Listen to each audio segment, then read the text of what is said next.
নামাজে যে দোয়া পড়লে গুনাহ মাফ হয়ে যায়, ক্যান ইউ ইমাজিন দ্যাট? আপনি কল্পনা করতে পারছেন? নামাজ হচ্ছে এমন একটা ইবাদত, পৃথিবীর ভিতরে যত ইবাদত রয়েছে সর্বশ্রেষ্ঠ ইবাদত হচ্ছে নামাজ। এই নামাজের ভিতরে একটা দোয়া পড়লে গুনাহ মাফ হয়। এটা নবীজি সাল্লাল্লাহু আলাইহি সাল্লাম নিজে আমাদেরকে শিক্ষা দিয়েছেন। তিরমিজি শরীফের 3531 নম্বর হাদিসে রয়েছে। আবু বকর সিদ্দিক রাদিয়াল্লাহু তাআলা আনহুকে নবী সাল্লাল্লাহু আলাইহি সাল্লাম এই দোয়াটা শিক্ষা দিয়েছিলেন।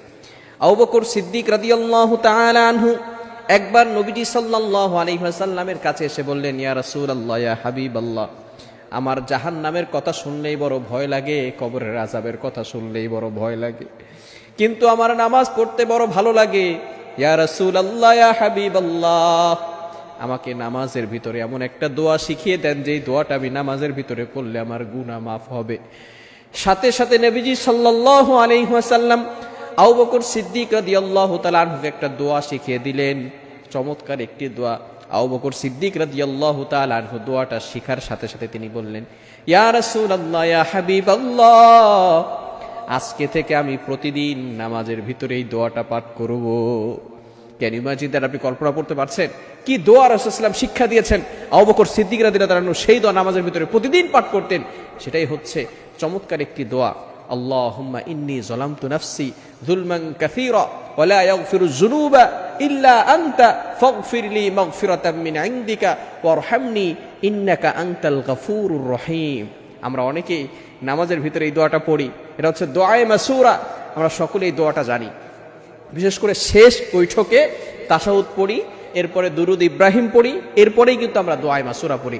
এটাই কিন্তু আবু বকর সিদ্দিক রাদিয়াল্লাহু তাআলা আনহুকে নবীজি সাল্লাল্লাহু আলাইহি ওয়াসাল্লাম শিক্ষা দিয়েছিলেন। এই দোয়াটা পড়লেই কিন্তু আল্লাহ তাআলা তার গুনাহ খাতাগুলো ক্ষমা করে দেন। মনে রাখবেন, নামাজ হচ্ছে এমন একটা ইবাদত, প্রত্যেকটা ইবাদতের ক্ষেত্রে আল্লাহ পাক রব্বুল আলামিন বান্দার মর্যাদা উঁচু করে দেন। বুঝতে পেরেছেন? প্রত্যেকটা ইবাদতের ক্ষেত্রে আল্লাহ তাআলা বান্দার মর্যাদা উঁচু করে দেন, কিন্তু একমাত্র ইবাদত নামাজ, এই নামাজের মাধ্যমে আল্লাহ পাক রব্বুল আলামিন বান্দার মর্যাদা উঁচু করেন, সাথে সাথে তার পিছনের গুনাহ খাতাগুলো ক্ষমা করে দেন। সুবহানাল্লাহি ওয়া বিহামদি। এজন্য অবশ্যই নামাজের ভিতরে আমরা এই দোয়াগুলো পড়ার চেষ্টা করব। অনেকে আছে, ম্যাক্সিমাম পিপল এমন রয়েছে যারা নামাজ পড়ে এখন আলহামদুলিল্লাহ, কিন্তু তারা এই দোয়ায়ে মাসুরা পারে না, দুরুদ ইব্রাহিমটা সুন্দর করে পড়তে পারে না, তাশাহুদটা সুন্দর করে পড়তে পারেন না। আপনি সব শিখেছেন, কিন্তু আপনি নামাজের ভিতরে যে দোয়াগুলো দরকার সেগুলো আপনি শিখতে পারেন নাই।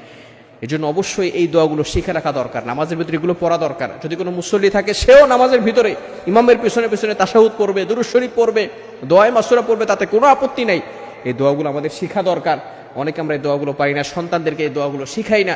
এগুলো আমাদেরকে পড়তে হবে এবং শিখতে হবে। কেননা নামাজ হচ্ছে এমন একটা ইবাদত, in the day of judgement, কিয়ামতের ময়দানে সর্বপ্রথম কিন্তু বান্দার নামাজের হিসাব নেওয়া হবে।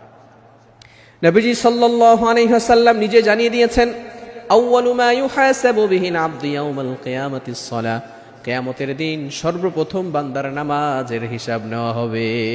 আউয়ালু মা ইউহাসাবু বিহিল আবদু ইয়াউমাল কিয়ামাতিস সালাহ, on the day of resurrection the first prayer will be calculated.